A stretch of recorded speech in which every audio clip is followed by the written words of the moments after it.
एक साधे सब सधे, सब साधे सब जाय, स्वामी सब साधे सब जाय।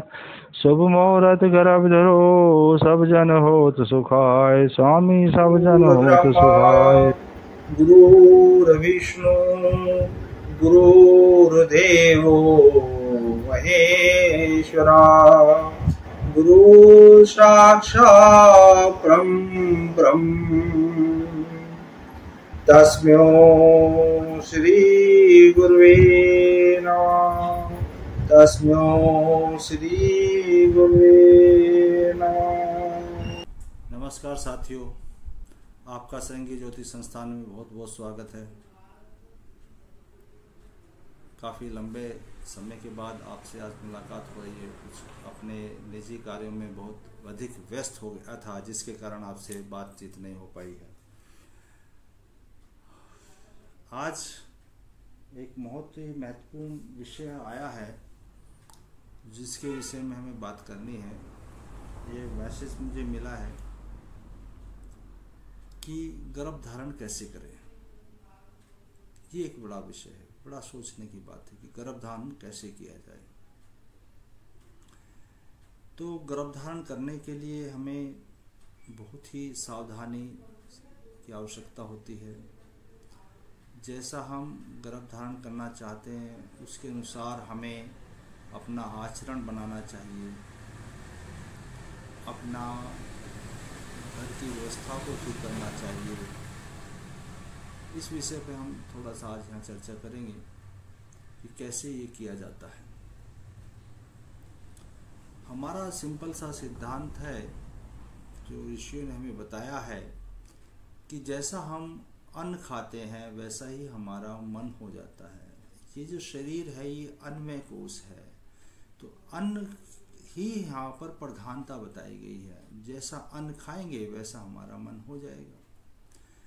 अब आजकल जो हमारे युवक हैं, उनका जो अभी खान पान और रहन सहन है वो बहुत ही नए परिवेश में ढल चुका है, जहाँ पर शुद्धता की कोई बात नहीं होती है। और यदि हम शुद्धता की बात करते भी हैं, जिसको हम हाइजीन कहते हैं, हम उसकी बात करते हैं। उसमें होता क्या है, मैं उसके विषय में थोड़ी सी बात कर लेता हूँ। हम जाएंगे, देखेंगे भाई इसके किचन बहुत साफ है। हम जाएंगे, देखेंगे कि इसके जो प्रिपरेशन के जो भी बर्तन हैं वो बहुत साफ किए हुए हैं। हम इस तरह की बहुत सारी सफाई की चीज़ें देख लेंगे और हम बोलेंगे यहाँ पर बना हुआ खाना हमें स्वच्छ मिलेगा। ये हमारा मानना हो जाता है, पर वास्तविकता तो इससे बहुत भिन्न है। जिस वास्तविकता की हम बात कर रहे हैं वो इससे बहुत बहुत बहुत ही भिन्न है। क्योंकि जो व्यक्ति हमें खाना खिला रहा है, जो व्यक्ति हमें पानी पिला रहा है, जो व्यक्ति हमारी सेवा में लगा हुआ है, उसका उद्देश्य पैसे कमाना है। तो जिसकी मेंटेलिटी ही पैसे कमाने की होगी, तो ये भाव उस खाने में आएंगे। जो बनाने वाला कर्मचारी है, वो उस जगह में खाना इसलिए बना रहा है कि उसे कुछ रुपए मिलते हैं, इसलिए वो वहां खाना बनाता है। उसके दिमाग में चलने वाला हर तनाव जो है, चाहे उसके परिवार का तनाव है, चाहे उसे और कोई तनाव है किसी भी तरह से, चाहे उसकी गर्लफ्रेंड की तरफ से उसे तनाव है, चाहे उसे जीवन में कुछ चीज प्राप्त ना करने के कारण तनाव है, वो तनाव भी खाने पे ट्रांसफर होता है। ये एनर्जीज हैं। तो इस प्रकार आपने हाइजीन तो टेस्ट कर ली, पर खाने की जो स्वच्छता है, खाने का जो सही एनर्जी है, वो आपको नहीं मिली। उसमें दूषिता आ गई। तो उस दूषिता के कारण आपका मन, आपका तन दूषित होगा। उस दूषित होने से आपके बच्चे पर भी वो इफेक्ट आएगा, इसमें कोई संशय नहीं है। हमारे यहाँ पर पहले से ही कहा जाता था, अभी भी कहते हैं बड़े बुजुर्ग लोग, भाई घर में जो हमारी महिलाएं हैं वे हमेशा सुखी और आनंदित होनी चाहिए। क्या? सुखी और आनंदित होनी चाहिए। क्यों होनी चाहिए सुखी और आनंदित? क्योंकि वो घर की जब रोटियां बनाती थी तो उनसे हमारे घर में पॉजिटिव एनर्जी पैदा होती है। उस पॉजिटिव एनर्जी से घर का संचार होता था, उस संचार से हमारे यहाँ विकास होता था, उससे हमारी सब चीज़ फलते फूलते थे। हमारे में कोई मानसिकता में किसी तरह की प्रॉब्लम नहीं थी। आज जो ये मानसिकता मिल रही है कि मैं, इसका मेन कारण हमारा दूषित खाना है। तो ये सवाल जो मेरे सामने आया हुआ था कि गर्भ धारण कैसे करें, तो सबसे पहला काम है कि हमें अपने खान पान को सुधारना है। यानी कि हम लोग जब तक बाहर से बना हुआ ये ऐसा खाना खाएंगे तो हमारी मानसिकता में वो सुधार नहीं आ सकता। कभी कभार आपने कुछ खा लिया अच्छा है, हमेशा ऐसा नहीं करना चाहिए। अगर आपके घर में कर्मचारी लोग हैं तो वो खाना प्रसन्न चित्त से बनाएं, ये आपको देखना है। अगर उनके घर में कोई तनाव है या वो तनावग्रस्त है तो वो खाने में एनर्जी आएगी, ये निश्चित है। इसलिए नौकरों की अगर आपके घर में है तो उनकी प्रसन्नचित्ता देखना भी आपकी जिम्मेदारी है, और नहीं तो भैया आपने आप खाना बनाइए, इसमें कोई दो राय नहीं। ये तो होगी अन्न की शुद्धता जो हमें गर्भ धारण करने से पूर्व लंबे समय तक अपनानी चाहिए। वैसे मैं यहाँ पर एक छोटी सी बात बता देता हूँ, आपको शायद ये अच्छा लगे जानकर कि हमारे यहाँ पर पहले जो है राजपूत लोग होते थे, या पहले जो कास्ट सिस्टम बना हुआ था, ये चलो को एक छोटा सा यही मान लेते हैं, उसमें जो आनुवांशिकता ट्रांसफर हो रही थी, उसमें जो गुण धर्म ट्रांसफर हो रहे थे, उसके मूल का आधार यही था कि हमारा जो खाना था, जो हम खाना बनाते थे, यानी वो जो उस समय की महिलाएं खाना बनाती थी, उस खाने में वो मानसिकता होती थी उस समय जब वो खाना पका रही होती थी। तो इसलिए उनकी जो संतानें पैदा होती थी वो उसी तरह की होती थी।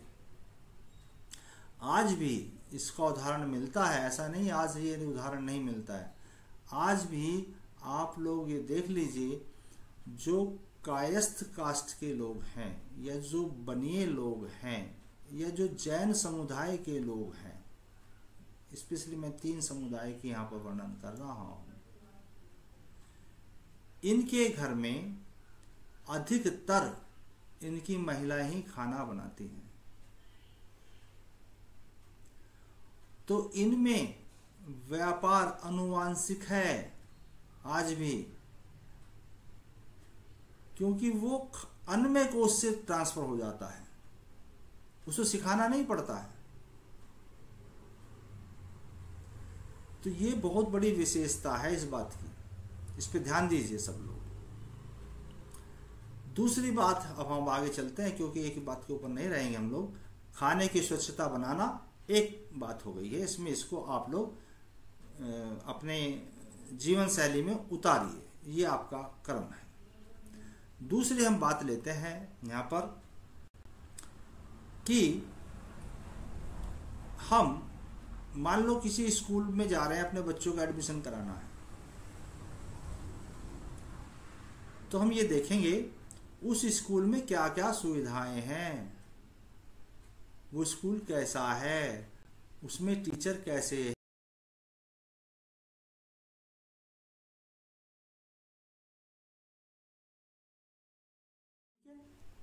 अब हम मान लो कहीं अपने बच्चे को खिलौने दिलाने के लिए लेके जा रहे हैं, खिलौने देखने, तो हम देखेंगे कि खिलौने दिलाने के लिए कौन सी दुकान उपयुक्त है, कौन सी दुकान सही है, वहां पर कैसे कैसे खिलौने मिलेंगे हमको, वो बाजार कैसा है।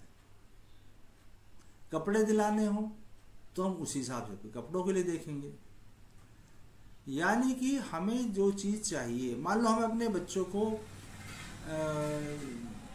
आर्चरी की ट्रेनिंग देनी है, या हमें अपने बच्चों को शूटिंग की ट्रेनिंग देनी है, तो हम देखेंगे कि कौन से संस्थान में शूटिंग अच्छे से सिखाई जाती है, वहां क्या क्या अस्त्र शस्त्र उपयुक्त हैं, ये सब हम देखेंगे।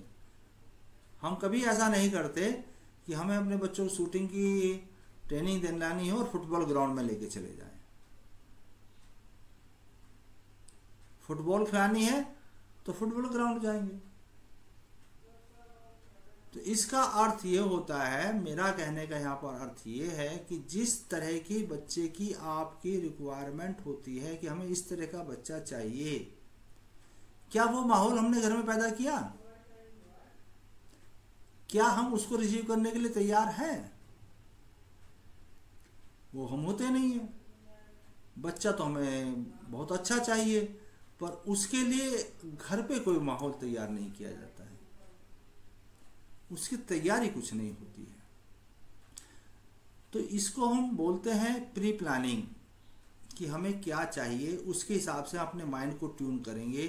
तो हमारा माइंड जब ट्यून होगा तो, क्योंकि यहाँ पर अनंत आत्माएं हैं जो आकाश में विचरण कर रही होती हैं, तो हमें उनमें से जिन तरह के हमें आत्मा अपने बच्चे में चाहिए, क्योंकि वो जो उनके कर्म फल है उन्हीं के फल लेके वो अवतरित होंगी, तो उनको आकर्षित करने का ये एक तरीका है कि हम अपना एनवायरनमेंट उस तरह का बनाएंगे कि भाई हमें इस तरह की चीजें चाहिए।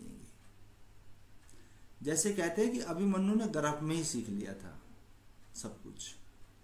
तो गर्भ में सीखने का अर्थ ये हुआ कि उस समय में जब अभिमन्यु पैदा हुआ, उस समय में उससे पहले उससे पूर्व ही युद्ध के बादल मंडरा चुके थे, युद्ध होना लगभग तय माना जा रहा था। तो उनके घर का एनवायरनमेंट इस तरह का बना हुआ था कि भाई युद्ध तो होगा।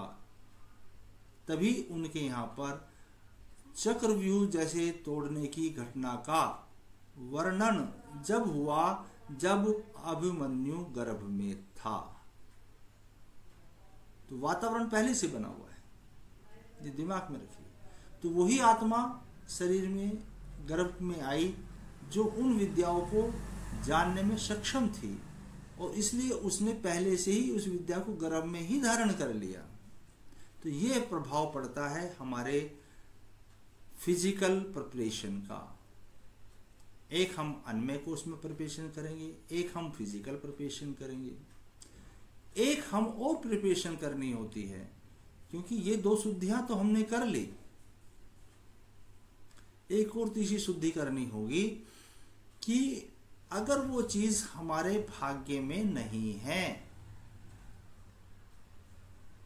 अगर वो चीज हमारे भाग्य में नहीं है, उस तरह की संतान हमारे भाग्य में नहीं है, तो वो हमको प्राप्त नहीं हो सकती। पर कैसे प्राप्त करें, ये एक बड़ा सवाल है।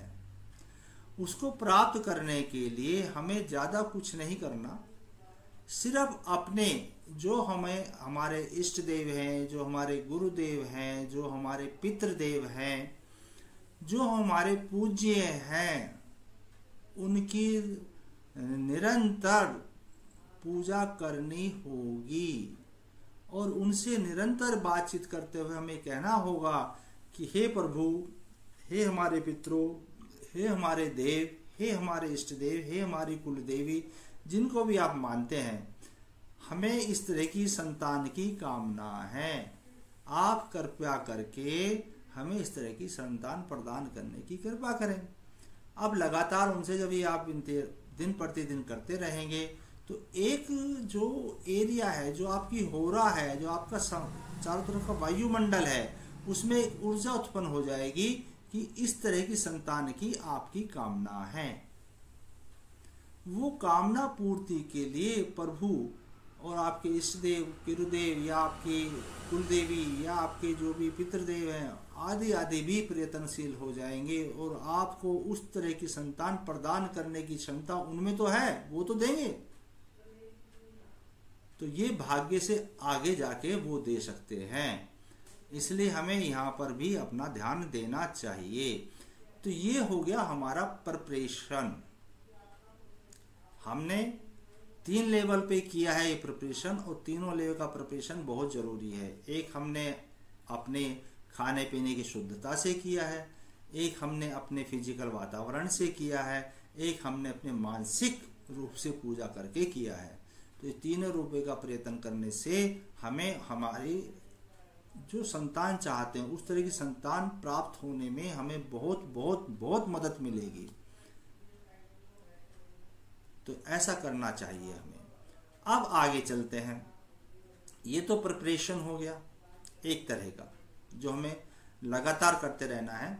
और इस प्रिपरेशन में मैं आपको ये एक चीज़ बता देता हूँ कि जो हमारे जो कंबाइंड परिवार होते थे, बड़ा घर रहता था, बड़ा परिवार होता था, उसमें पूजा पाठ निरंतर चलती रहती थी। उसमें जो हमारे बुजुर्ग होते थे वो हमारे हमेशा प्रार्थना करते रहते थे कि भाई हमारे घर में भैया बिटिया आ जाए, हमारे घर में अच्छी बिटिया हो, हमारे घर में ऐसा बेटा हो, हमारे घर में ऐसी ये हो, हमारे घर में ऐसा वो हो। तो वो भगवान से, देवों से, इष्ट से और पितरों से हमेशा पूजा करते रहते थे। तो उसका फल जो है हमारे बच्चों को मिल जाता था। पर अब परिवार क्योंकि कंबाइंड बहुत कम रह गए हैं, संयुक्त परिवार बहुत कम है इस समय में, तो ये भैया आपको जो यूनिक फैमिली में रह रहे हैं ये सब काम भी आपको ही करने होंगे, ये पूजा पाठ भी आपको ही करनी होगी। अब या तो अपने संयुक्त परिवार में जाइए और संयुक्त परिवार का लाभ उठाइए, क्योंकि वहां पर बड़ों का आशीर्वाद मिलता है जो डायरेक्ट प्राप्त हो जाता है।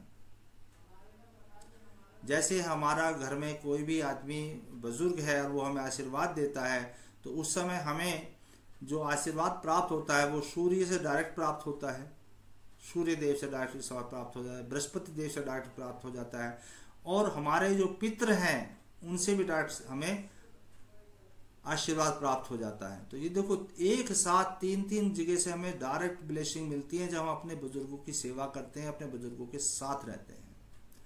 और वो जो पूजा पाठ करते हैं उसकी भी ब्लेसिंग हम पे आ जाती है, तो जो अब इस समय में कम है। तो इसलिए आप सबसे अनुरोध है कि ये पूजा पाठ भी आपको करनी है। इसके आगे चलते हैं। हमारे यहाँ पर जो हम मंथली आपको ये निकाल के देते हैं कि भाई इस तारीख में इस समय में आप गर्भ धारण कर सकते हैं, ये हमारे शास्त्रों में वर्णित नक्षत्र दिए गए हैं। उस नक्षत्र के हिसाब से और दिन के हिसाब से जो समय दिया जाता है हम वो आपको प्रदान कर देते हैं। इस दिन में, इस नक्षत्र में, इस समय में आपको गर्भ धारण करेंगे तो जल्दी से गर्भ ठहर जाएगा, गर्भ रहने की संभावनाएं ज्यादा होती हैं उस समय में।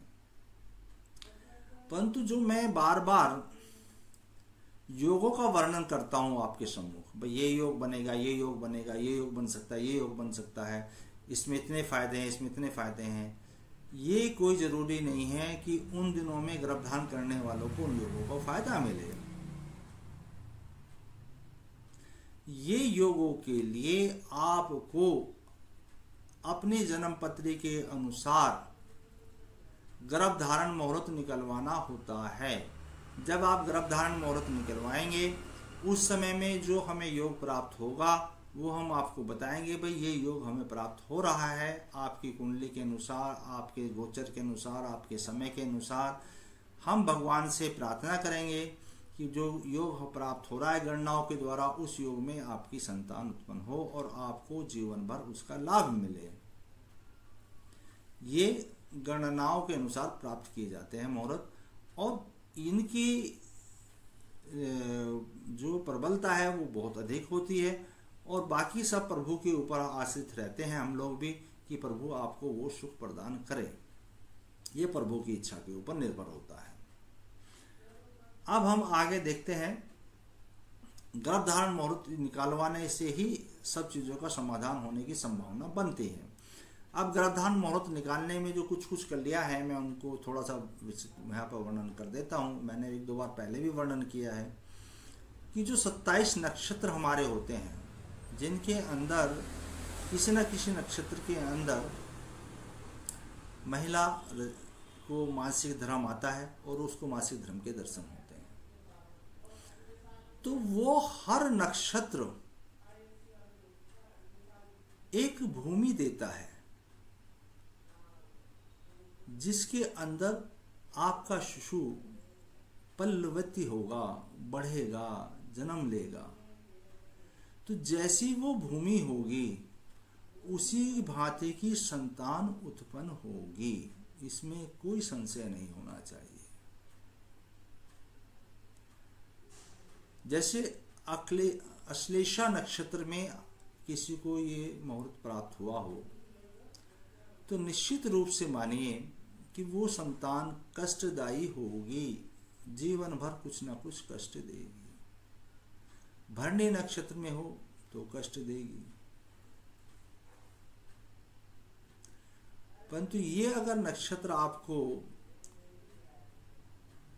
पूर्वाषाढ़ा मिल जाए, उत्तराषाढ़ा मिल जाए, या और कोई मिल जाए, शतभिषा जैसा नक्षत्र मिल जाए, आपको कुछ भी नक्षत्र आ सकते हैं, तो ये आपको धन धान्य से परिपूर्ण करेंगे, अच्छी संतानें देंगे। चाहे उस समय आपने जो गर्भधारण किया है उस समय हो सकता है कि वो समय इतना शुभ ना हो जो आपने गर्भधारण किया था, परंतु क्योंकि आपकी भूमि शुभ थी इसलिए उस बच्चे में शुभता आ जाएगी। ये एक बड़ा विशेष चीज है। ये शुभता कितना आपको प्रदान होती है, कितनी नहीं होती है, ये डिपेंड करता है कि आपने गर्भधारण कब किया था उसके ऊपर। इसी चीज को यदि हम मुहूर्त निकाल के करेंगे तो हमारे पास भूमि जो है वो बहुत उत्तम थी और हमने उत्तम समय में ही गर्भधारण किया, तो सोने पे सुहागा हो गया, अर्थात आपको संतान बहुत उत्तम मिलेगी, ये निश्चित हो गया। इसलिए गर्भधारण मुहूर्त करना बहुत जरूरी होता है। एक चीज और बहुत मैं इंपॉर्टेंट यहां पर कहूंगा कि गर्भधारण मुहूर्त निकालना क्यों बहुत जरूरी होता है, क्योंकि सूर्य देव जो हैं वो सृष्टि के संचालक हैं। इस सृष्टि पे उन्हीं से सब एनर्जी हमको प्राप्त होती है। वही पिता के भी कारक हैं, वो पितरों के भी कारक हैं, वही पुत्र के भी कारक हैं। इसका अर्थ ये हो गया कि जो हमारा डीएनए है वो उनसे संचालित होता है।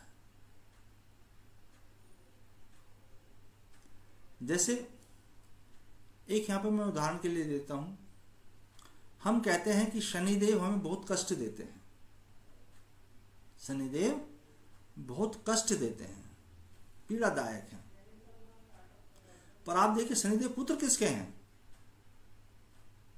शनि जी जो हैं वो सूर्य पुत्र हैं,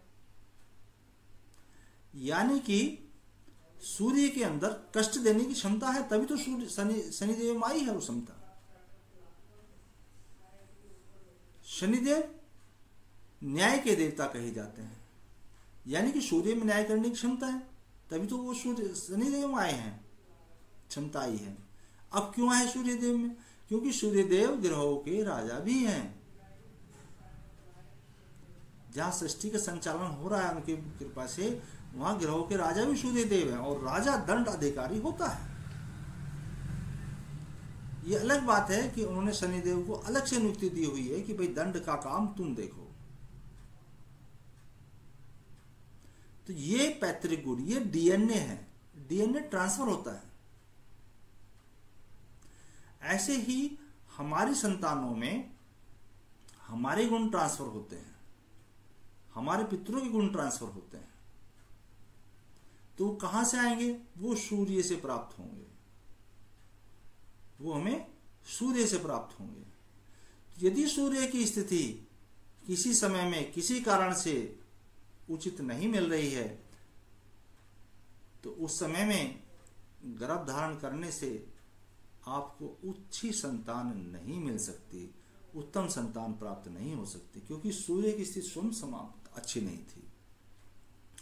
इन चीजों का निर्णय केवल और केवल गर्भधारण मुहूर्त में ही निकाला जा सकता है कि आप की कुंडली के अनुसार, आपके दोनों हस्बैंड वाइफ की कुंडली के अनुसार क्या सिचुएशन चल रही है, क्या नहीं है, उसमें अगर कोई सुधार करने की आवश्यकता है तो कैसे सुधार किया जाएगा। ये केवल गर्भधारण मुहूर्त जब आप निकलवाएंगे संस्था से तभी देखा जा सकता है, उसके अलावा इसको देखना संभव नहीं हो पाता है।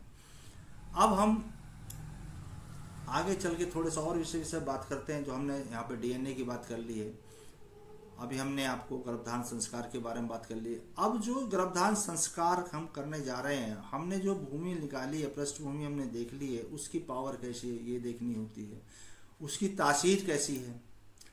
हर एक नक्षत्र में 4 चरण होते हैं, हर नक्षत्र के अंदर 4 चरण होते हैं। पहला जो चरण है वो अग्नि तत्व को दिखाता है, दूसरा चरण जो है वो उसमें पृथ्वी तत्व को दिखाएगा, तीसरा चरण जो है उसमें वायु तत्व को दिखाएगा और चौथा चरण उसमें जल तत्व को दिखाएगा।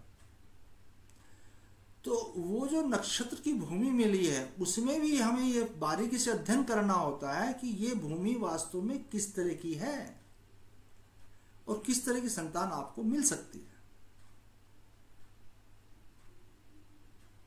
ये सब चीजें केवल गर्भधारण मुहूर्त से ही देखने पर ही संभव हो पाती है। तो सब लोगों को मैं तो अनुरोध करूंगा कि गर्भधारण मुहूर्त निकलवा के गर्भधारण संस्कार करना चाहिए। अब हम आगे चलते हैं कि हमने गर्भधारण तो कर लिया, हमने पहले क्या किया, अपनी शुद्धि की है, वो अन्नमय कोश की शुद्धि हो, फिजिकल शुद्धि हो, भौतिक जगत की शुद्धि की है, हमने मानसिक जगत की शुद्धि की है। उसके अलावा हमने अब अपने जो भूमि थी जो हमारे गर्भधारण करने के लिए मिली है उसका हमने निरीक्षण परीक्षण कर लिया है, हमने शुक्राणुओं का निरीक्षण परीक्षण हमने कर लिया है, हमने डीएनए को देख लिया है कि इस समय का जो हमें डीएनए मिलने वाला है सूर्य से वो किस तरह का मिलने वाला, हमने उसको भी देख लिया है। अब हम देखेंगे कि ये जो हमें कुंडली मिली हुई है, जिसकी भी कुंडली होगी, उसमें जो हम बच्चा का गर्भधारण करने जा रहा है उस बच्चे का मासिक ग्रोथ कैसी होती है, हर महीने जो ग्रोथ होने वाली है वो कैसी होगी। हम इस विषय पे थोड़ी सी बात करेंगे, क्योंकि ये विषय सबको बहुत आसान लगता है और इतना आसान ये विषय होता नहीं है कभी भी, क्योंकि ये बहुत बारीकी से देखना चाहिए हमें। गर्भधारण का जो पहला महीना होगा उसमें शुक्र की व्यवस्था देखनी पड़ेगी, क्योंकि शुक्र जो है वो शिशु का पालन करने की प्रक्रिया को शुरू करता है। ये शुक्र जो है जलीय ग्रह है और जल की ही प्रावर्ती है, उसमें ये अमीबा की फॉर्म में, लिक्विड फॉर्म में ग्रोथ करना शुरू हो जाता है।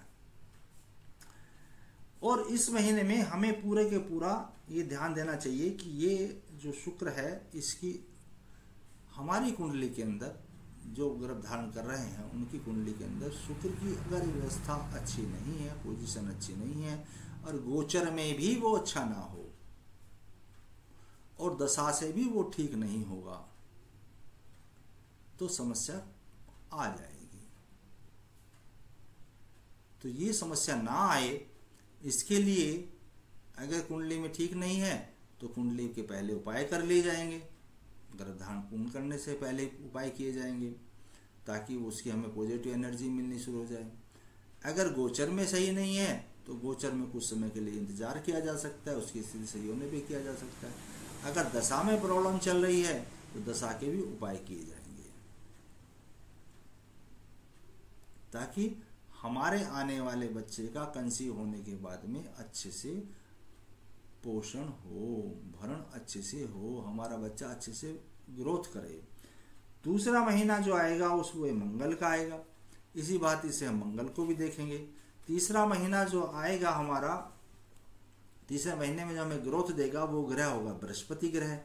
बृहस्पति ग्रह को भी देखना पड़ेगा कि हमारा अच्छे से ग्रोथ हो। इसमें बच्चे का तीसरे महीने में आप देखेंगे कि हृदय बन जाता है, हार्ट और खून का संचार शुरू हो जाता है, बहुत सारी चीज़ इसमें शुरू हो जाती हैं।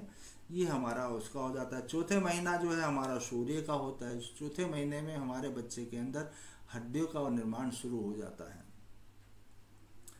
तो ये भी हमें देखना है। पांचवें महीने में हमें चंद्रमा का है, उसमें हमारा जो है मन बनता है, हमारा उसमें जो है चंचलता आ जाती है, ठीक है, इस तरह का निर्माण कार्य शुरू हो जाएगा, तो ये भी देखना पड़ेगा। छठे महीने में हमारा जो है शनि का आता है, और छठे महीने में बच्चे में त्वचा बनती है, स्किन का निर्माण होता है।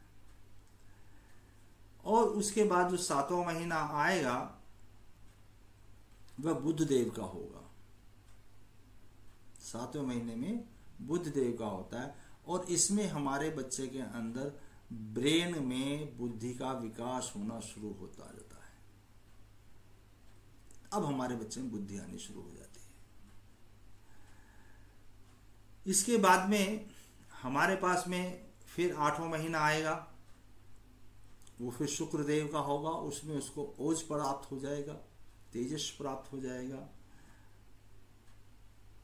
और फिर आठवें महीने में उसका जो है भोजन वगैरह खाना अच्छे से शुरू हो जाएगा।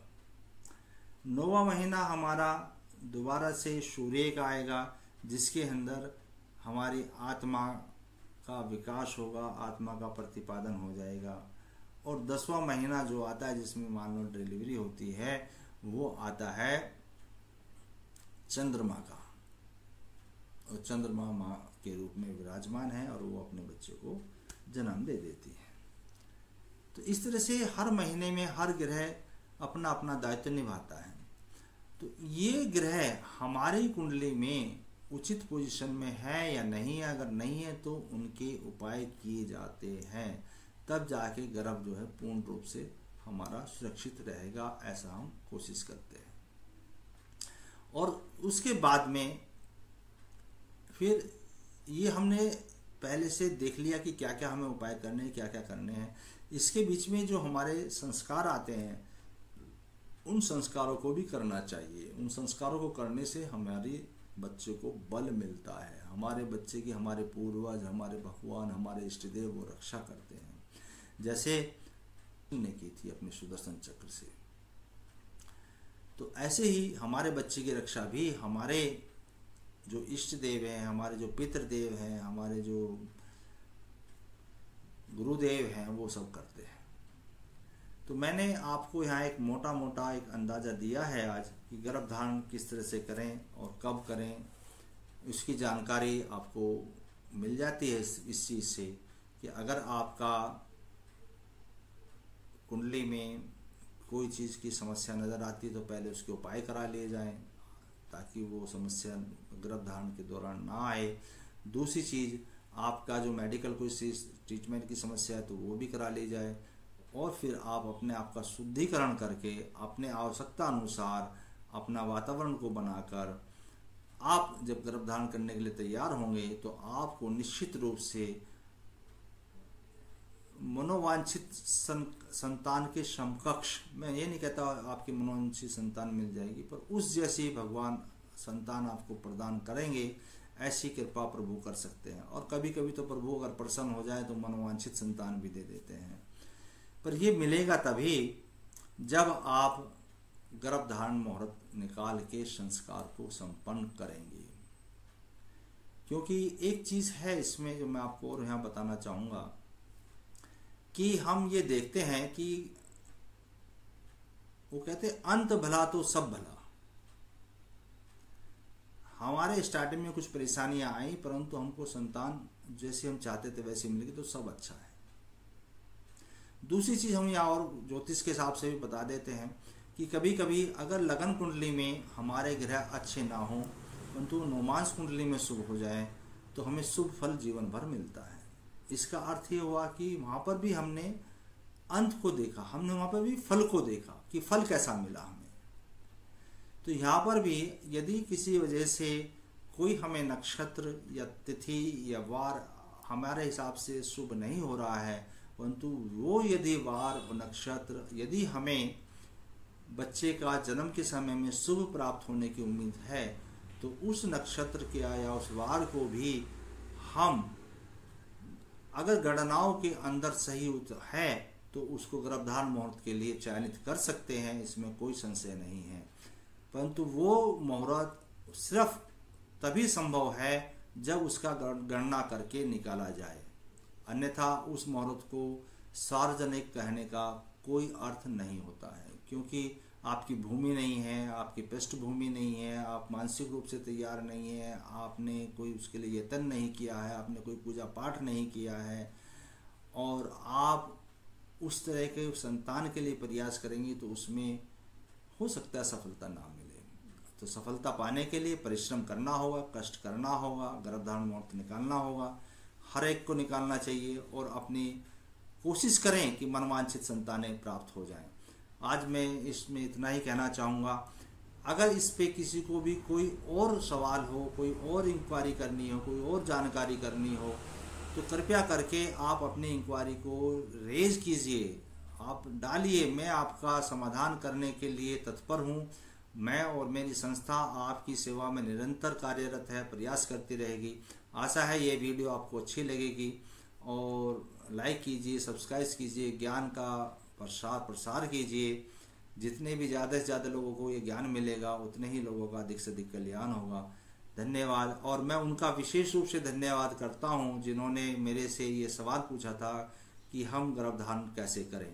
मैं उनका इस वीडियो में विशेष रूप से आभार भी व्यक्त करता हूँ कि ये सवाल उन्होंने आम जनता के लिए पूछा है और आम लोगों के लिए पूछा है। आज मैंने उसका आपको अपनी तरफ से उत्तर देने का प्रयास किया है। आशा करता हूँ आपकी जानकारी अच्छी लगी। नमस्कार, फिर मिलेंगे अगले वीडियो में।